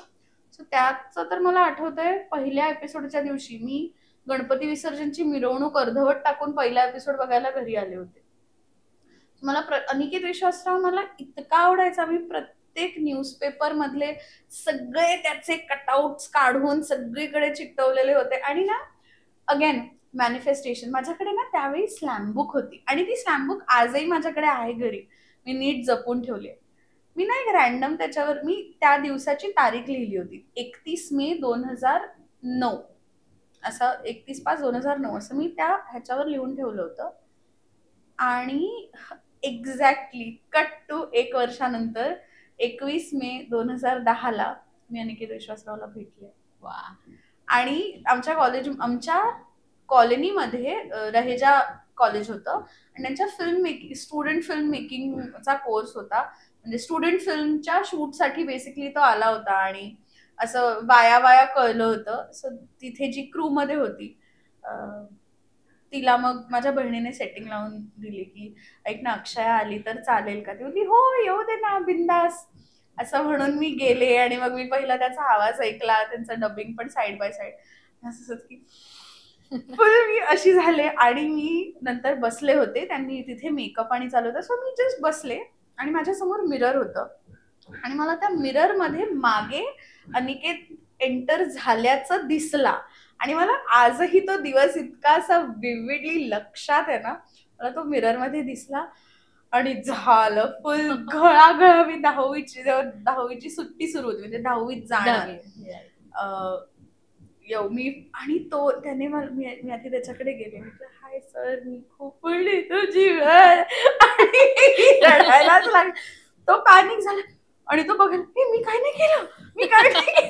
आणि नंतर मग मी त्याला सांगितलं, म्हटलं नाही मी खूप मोठी फॅन आहे. मग मी त्याला माझी स्लॅम बुक दाखवली, मी त्याचे कटआउट्स आणि ठेवले होते, मग त्याने ऑटोग्राफ आणि दिला, सगळं अजूनही जपून आहे. मग त्याच्यानंतर देन आय थिंक एक वर्षातून एखादी मग मी नाटक बघायला गेले, लव्ह बर्ड्स, आणि ही रिमेंबर्ड मी. मग रवींद्र नाट्य मंदिरमध्ये आमची डान्सची रिहर्सल चालायची, मग तिथे त्याने मला 1-2दा बघितलं, आणि असं करत एक वर्षातून एकदा तरी तो मला दिसायचा, आणि माझ्यासाठी ते इनफ होतं की बस उसकी एक झलक असं. आणि काय म्हणतो, अनिकेत तो दिसला रे दिसला, किंवा फेसबुक होतं त्यावेळी, की काही फोटो आला की माझ्या बॅकग्राऊंडला ते ऊन पाऊसचं गाणं वाजायला. खरा रिअल लाईफचा अनिकेत कसा असला पाहिजे असं तुला वाटतं? तुझा अनिकेत जो असेल खरा. आय थिंक आत्ता जर विचारशील तर someone who is emotionally available for me. कारण आय थिंक काम मी करेन मॅनेज, फायनान्सेस अगेन, की माझी खूप इच्छा आहे की कोणीतरी, म्हणजे मी ना कधी कधी खूप अशी कंटाळून जाते ना कामाला, किंवा असं वाटतं की किती आपल्याला केवढी मेहनत करावी लागते यार. त्यावेळी मला असं होतं की श्रीमंत मला बघणार मी, आणि मी लग्न करणार, म्हणजे मी माझ्या डोक्यावरती काम करण्याचं किंवा पैसे कमवण्याचं टेन्शन नसेल. मी हसत खेळत मी नाटक करेन, मग ते पैसे असं मी मस्करीत म्हणते बऱ्याचदा. पण I think right now what is most important for me is emotional availability.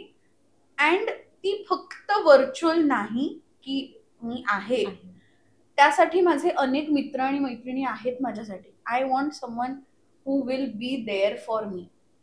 की मलाही असं खूप वाटतं की यार आता मी बघते ना, माझ्या ऑलमोस्ट 80% मित्रमैत्रिणींची लग्न झाली आहे, आणि मी तो डिफरन्स बघितलाय मैत्रीत, की जेव्हा तुमचं लग्न होतं तेव्हा लोकांनी कितीही काही सांगू, ते डायनामिक्स चेंज होतात. So now I am in that phase की नाही बाबा, मला पण एक माझा permanent companion, even I want somebody, की मी लाईफ टाईम माझ्या फ्रेंड्सवर नाही डिपेंडेंट राहू शकत. सो आय थिंक माझ्यासाठी इमोशनल अवेलेबिलिटी ही टॉप प्रायोरिटीवर आहे. And then is financial security also for a reason, कारण मला माहिती आहे की माझं काम खूप अनसर्टन आहे. सो कोणीतरी स्टेबल असावं असं मला वाटतं. आणि I think family matters a lot, की मला माझी स्पेस हवी आहे, पण at the same time I want तो थोडाफार फॅमिलीचा कनेक्ट असावा. ही शुड बी समवन जो इन जनरल फॅमिली ह्या कॉन्सेप्टशी एलियन नसेल. ओके. कारण माझ्या आयुष्यात माझ्या फॅमिलीचा खूप जास्त इन्फ्लुएन्स आहे. कधी कधी असंही वाटतं की अरे टू मच आहे, बट इट्स देअर आणि that is how I have grown up.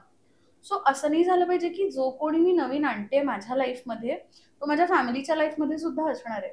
मग त्याचं असं नसलं पाहिजे की अरे बापरे किती ते तुमच्या घरचे सणवार, मग काय हेच कर, असं हे नको आहे. मला आवडतात, मला सोशल गॅदरिंग आवडतात, सोशल असला पाहिजे, माणूस घाणा नसावा.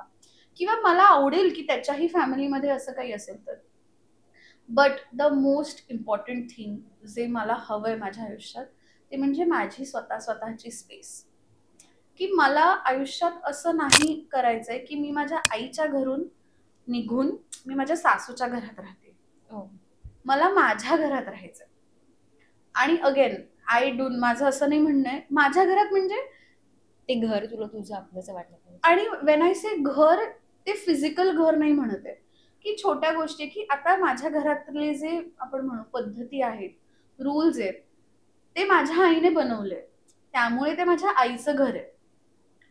तसंच जेव्हा मी माझं स्वतःचं घर बनवेन किंवा माझं स्वतःचं लाईफ जेव्हा मी सेट करेन, तेव्हा I want a few things. आणि मला माहिती आहे की मी त्या माझ्या घरात मला काय काय गोष्टी करायच्या आहेत किंवा कसं घर बनवून हवंय.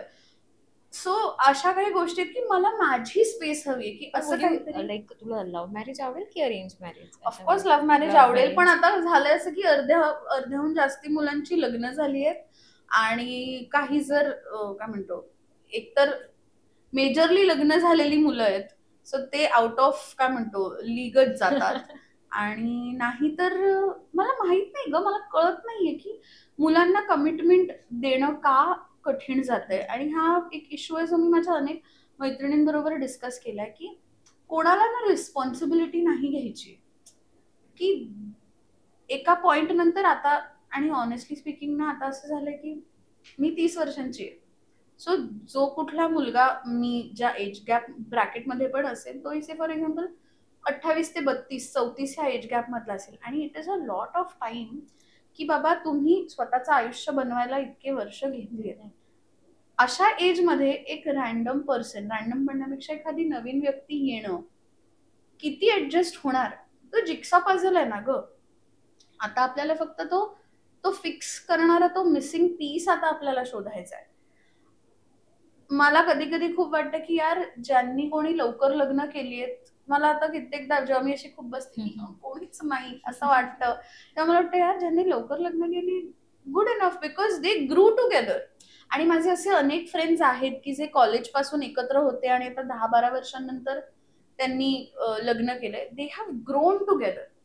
आता असं झालंय now there are going to be 2 people who are grown, ज्यांची स्वतःची इंडिपेंडेंट अशी लाईफ असणार आहे.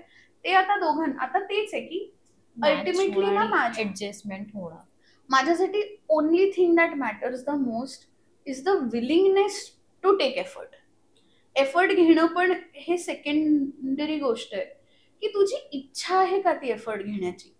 जर तुझी इच्छाच नसेल तर काय फायदा आहे. आय थिंक तू आज डायरीमध्ये ली मॅनिफेस्ट करून हे सुद्धा अगं तेही झालंय. आता फक्त ते कधी होते ते कधी होतंय माझं असं. मला हे मला कॉल करशील नक्की झाल्यावरती. मला हे नेहमी असं वाटतं माहिती की मी देवाला नेहमी विचारते की इतकं तरी मला काहीतरी एक साईन दे की बाबा आहे तो ऑन द वे आहे, हे तरी मला सांग, तर मी वाट बघेन. काहीच नाही. त्यामुळे थोडं मला डेफिनेटली मला ते रिअलाइज होतं बरेचदा की यार आपल्याला सुद्धा एक पोकळी जाणवते म्हणजे तुला सुद्धा समटाइम्स. येस. अक्षय, गप्पा मस्त झाल्या. आता सुरुवात करूया रॅपिड फायर राऊंडला. काय सांगशील, नाटक, सिनेमा, OTT? नाटक, सिनेमा, OTT. पण चॉईस करायला सांगितलं तर एखादा त्यातला, किंवा मालिका मी अजून एक ऍड ऑन करेन त्या. आय थिंक आत्ताच्या क्षणाला मी पहिली प्रायोरिटी सिनेमा किंवा OTT देईन, कारण ते मी फार एक्सप्लोर केलं नाहीये. आणि सेकंड वरती नाटक आणि मालिका. ये रिश्ता क्या कहलाता है की सुंदर मनामध्ये भरली? सुंदर मनामध्ये भरली. जर तुझ्या जीवनावरती एखादा चित्रपट बनवला तर त्याचं टायटल काय ठेवशील?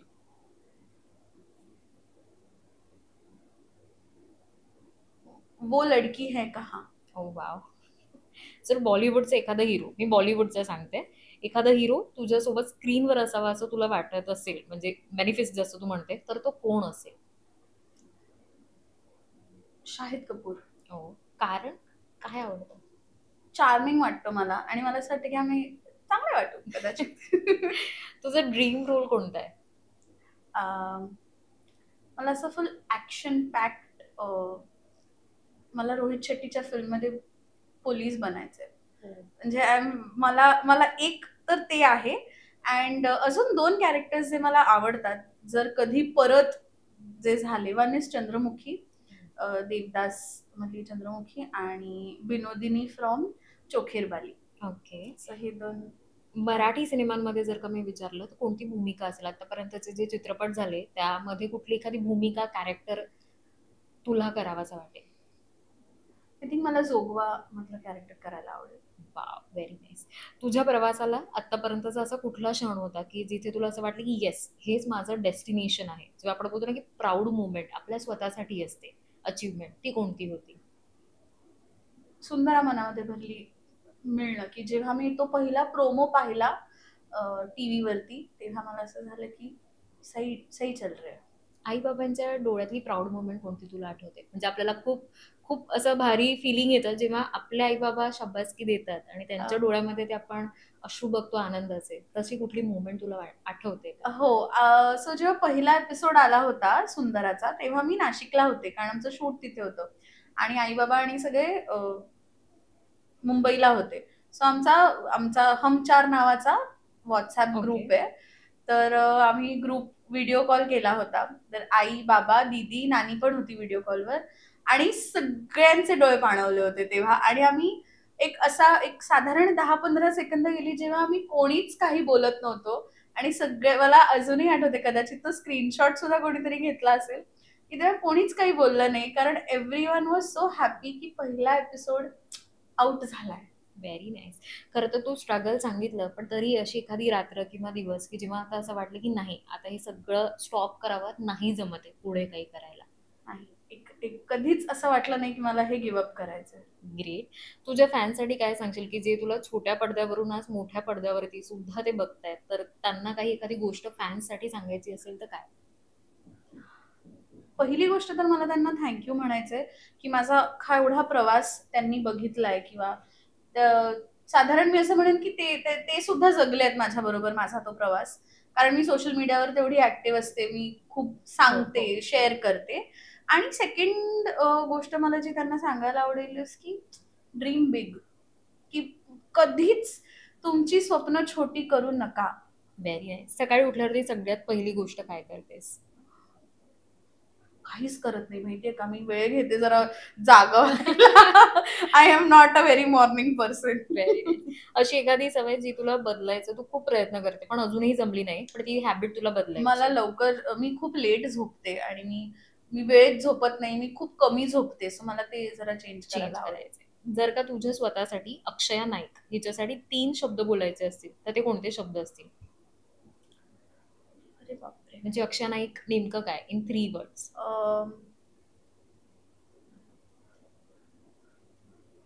एक फ्रेज आहे माझ्याकडे, ओके. चालेल 3 हो, वर्ड? हो. Jack of all trades, master of none, but more so often better than that one. Very nice.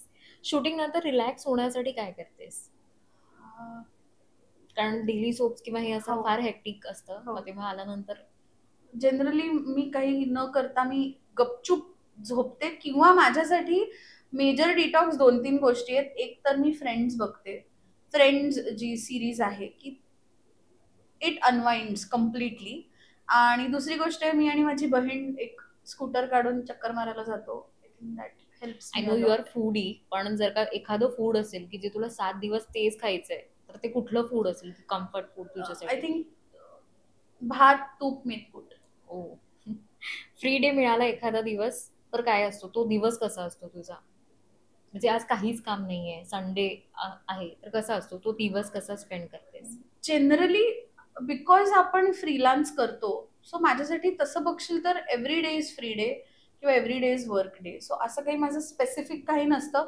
मग मी पद्धतशीर प्लॅन करून भेटायला जाईन मित्रमैत्रिणींना किंवा बाहेर जाईन, काहीच नाही तर मला जेव्हा माहिती आहे ना की आता मला 2-3 दिवस काहीच काम नाहीये, तर मग मी नाशिकला आमचं घर आहे आणि गोव्याला घर आहे, मग किती दिवस माझ्याकडे फ्री आहेत हे विचार करून मी माझं डेस्टिनेशन विचार करून मी जाते आणि मग मजा करते. मी तुला तेच विचारणार होते की तू प्लॅनर पर्सन आहे की स्पॉन्टेनियस सगळं काही नाही, ठरवतेस? स्पॉन्टेनियस आहे. Very nice. कोणता सीन शूट करताना असं होतं की तुला ब्रेकडाऊन, इमोशनल ब्रेकडाऊन तुझं झाला आतापर्यंत? इमोशनल ब्रेकडाऊन माझ्यासाठी कुठला असेल मी सांगते. आम्ही ना सुंदरमनामध्ये भरली करत होतो आणि त्यावेळी 2 चंक्स होते. एक जेव्हा इंदू मामी म्हणजे सासू आतिशाताई जे करायची ना, तिचा डेथ सिक्वेन्स करत होतो आणि त्याच्यानंतर आम्ही केला होता जेव्हा अभिमन्यू गायब झालाय आणि त्यानंतर न्यूज येते की मॉर्गमध्ये बॉडी सापडली आहे, ती येऊन चेक करा. So for me death is one of the most sensitive topics माझ्यासाठी. त्यामुळे आय थिंक ते 2 सीन्स शूट करताना तो एक आय थिंक कुठेतरी असलेले काहीतरी जे बॅगेजेस असतात ते त्या त्या गोष्टीला रिलेटेड तेव्हा माझं फुल ब्रेकडाऊन इमोशनल झालं असेल. जेव्हा सोशल मीडियावरती ट्रोल्स होतात किंवा कमेंट्स येतात, पहिली प्रतिक्रिया, फर्स्ट रिॲक्शन कशी असते तुझी? मला हसू येतं अगं. मला खूप हसू येतं की हे तुम्ही विचार कसं काय करू शकता? त्यामुळे मला हसू येतं ऑनेस्टली. तुला काय वाटतं की फेम जेव्हा आपण मिळवतो तेव्हा त्याच्यासाठी काहीतरी किंमत मोजावी लागते, आणि आतापर्यंत तू कुठली किंमत मोजलीयस ह्या फेमसाठी? I think time. की मी मगाशी पण आपण आलो तेव्हा मी म्हणाले की मालिका तुमच्याकडून खूप काही आपल्याला देते पण खूप काही घेते सुद्धा. सो आय थिंक टाइम मी म्हणेन socially takes a lot from you. कारण एक काळ असा होता की माझे मित्रमैत्रिणी विसरले होते की मी नाशिक सोडून आता आले आहे मुंबईत. सो ते त्यांनी कित्येकदा प्लॅन 1-2दा असं झालं आणि म्हटलं अरे मी आहे, अरे सॉरी भूल गए तू आ गई वापस. सो अशा काही गोष्टी किंवा फॅमिली फंक्शन्स मी खूप मिस आउट केले.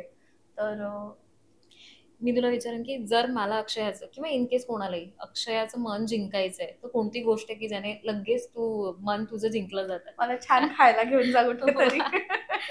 ओके, तुझ्यासाठी स्वतःला 3 वाक्यात जेव्हा तू डाऊन होते तेव्हा स्वतःला मोटिवेशन करण्यासाठी काय म्हणतेस किंवा काय शब्द स्वतःसाठी काय असतात? आय थिंक मी स्वतःला हेच सांगते की इथपर्यंत आली आहेस ना, तर पुढे पण जाशील. फॅन्सने दिलेली एखादी कमेंट किंवा तो क्षण तुझ्या आजही लक्षात आहे, एखादी फॅन मुवमेंट? एखादी स्पेसिफिक नाहीये, पण ना बरेच जण येऊन गेले आहेत किंवा बऱ्याच जणांनी आम्हाला नेहमी सांगितलंय की आमची ना आजी बघायची सिरियल ती ना आता नाहीये ह्या जगात, पण ती असती ना तर तिला खूप आनंद झाला असता. किंवा आम्ही नाशिकला घर घेतलं होतं आमचं आणि ते जे भटजी आले होते ना, तर जस्ट सिरियलला 1 वर्ष झालं असेल किंवा तेही 1 वर्ष सुद्धा झालं नव्हतं. तेव्हा ते जे पुजारी होते ते म्हणाले की माझी आई आत्ता दुसऱ्या लाटेत गेली कोविडच्या, पण त्यांना जर कळलं असतं ना की तुम्ही घर घेतलंय स्वतःचं आणि मी तुमच्या घराची पूजा करायला आलो तर त्यांना खूप आनंद झाला असता. सो मला माझ्यासाठी ह्या गोष्टी खूप मॅटर करतात आणि असे अनेक अनेक जणांनी फॅन्स मुवमेंट फॅन्सने असं सांगितलंय मला. अक्षय इव्हन तुझ्या लहान हा लहान मुलींचे पण बरेच की यंग मुला मुलींचे हा पण मला मेसेजेस आलेत सेम की thank you for giving me the confidence. किंवा आजही मला मुली मेसेज करून सांगतात की आम्ही तुझे फोटोज बघून स्लीवलेस घातलाय मी आज आणि मला फोटोही पाठवलाय. तर मला ती एक गंमत वाटते की टेलिव्हिजन तुम्हालाच नाही पण लोकांना काय काय टेलिव्हिजनमुळेच आम्ही इतके लोकांपर्यंत पोहोचतोय. पोहोचलोय. सोशल मीडिया तर आत्ता आलंय. बरोबर. So, जर अक्षय आज तुला स्वतःसाठी गाणं एखादं आपण डेडिकेट किंवा म्हणायचं असेल तर ते काय असेल, आणि 2 लाईन्स प्लीज होऊन जातील त्या गाण्याच्या, जे अक्षयासाठी आहे किंवा जे तुला वाटतं की ते तुला रिलेट करतं ते सॉन्ग किंवा तुझं फेवरेट सॉन्ग? एक एक गाणं आहे की मला असं वाटतं की ते बरेचदा माझं थीम सॉन्ग असू शकतं, पण आता मला ते गाता येत नाही. पण नॉर्मल. सांगते.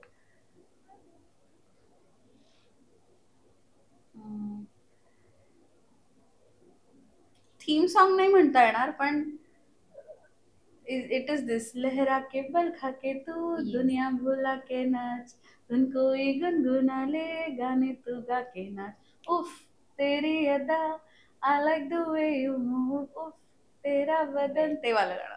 खूप छान.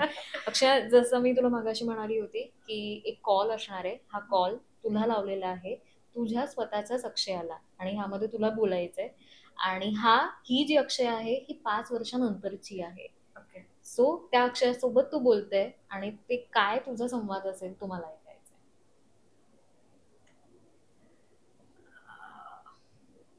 रेडी? मी माझा फोन देते. ओके. फ्युचर अक्षयाला. आतापर्यंत मी ज्यांना ज्यांना कॉल लावलेला आहे ते आम्ही पास्ट मध्ये गेलेलो आहोत, पण आज मी पहिल्यांदा फ्युचर अक्षयाला फोन लावायला सांगते, आणि तिथे मला बघायचंय की ही अक्षया फ्युचर अक्षयाशी काय बोलते. Because you believe in benefit, you spiritual, आणि तुझी ड्रीम अक्षया कशी आहे, काय काय बदल घडलेत त्या अक्षयाच्या आयुष्यात आता. हॅलो.